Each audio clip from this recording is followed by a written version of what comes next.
On vit dans un monde où on croit que l'Occident, le monde moderne, nous a appris que le passé, c'est être arriéré. Et que le futur, c'est le progrès. Le progrès dont il nous présente, dont il nous parle, et que certains même des membres de nos communautés ont fini par intégrer comme étant des choses positives, c'est le progrès de leur science.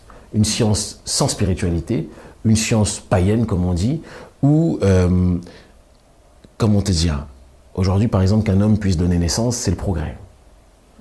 Qu'un homme puisse être enceint, c'est comme ça qu'on dit, c'est le progrès. Un certain nombre de thématiques qu'ils évoquent, le transhumanisme et tout ce qui s'ensuit, etc., c'est le progrès. Et le passé, pour eux, c'est la barbarie. Ouais. Mais en fait, ils sont en train d'imposer leur histoire du monde, parce que ces derniers tenants du monde moderne sont les derniers nés de l'humanité. D'autres peuples les ont précédés dans l'histoire.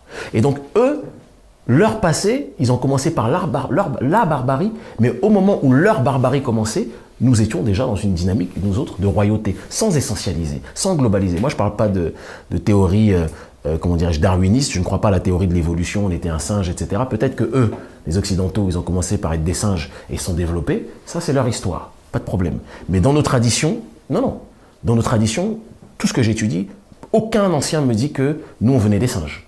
Ouais. En Afrique, je vais en Amérique du Sud, j'ai la chance de beaucoup voyager, je vais dans les Caraïbes, partout où je vais, aucun ancien ne m'a dit que notre peuple venait des singes. Tu comprends? Ouais. Mais l'histoire est toujours racontée par le chasseur et non pas par le chassé.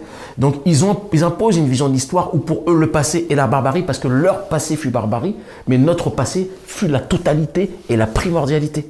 Et donc revenir au passé, revenir en arrière, ça ne veut pas dire s'enfermer dans un truc passéiste en disant Otep, on marche de travers. Non, c'est pas ça. Mais revenir en arrière et se préoccuper de la racine du savoir et de cette connaissance, non pas pour s'enfermer dans le passé, mais pour construire le présent, c'est pour nous la quête totale de sens. Et donc, c'est pour ça que tout à l'heure je te parlais du film Tenet, la notion du temps et la notion de la perfection, on n'a pas les mêmes directions. L'Occident et les sociétés traditionnelles, quand elles regardent en arrière, elles voient la totalité qu'elles ont perdue, plus le temps passé, parce que quand tu as un produit, tu as une statue, au fur et à mesure que le temps passe, la statue, elle peut s'abîmer. Ouais. Tu vois, elle peut s'écorner. Parce que le temps qui passe fait perdre la totalité. Mais pour l'Occident barbare, plus tu avances dans le temps, plus tu vas vers quelque chose de bon, parce qu'ils partent de zéro pour aller vers quelque chose qui leur appartient. Donc il faut que les nôtres réfléchissent à ça. Leur modernité n'est pas notre totalité. C'est tout. Et notre passé pour nous, notre grandeur, même s'il ne faut pas qu'on y soit incarcéré.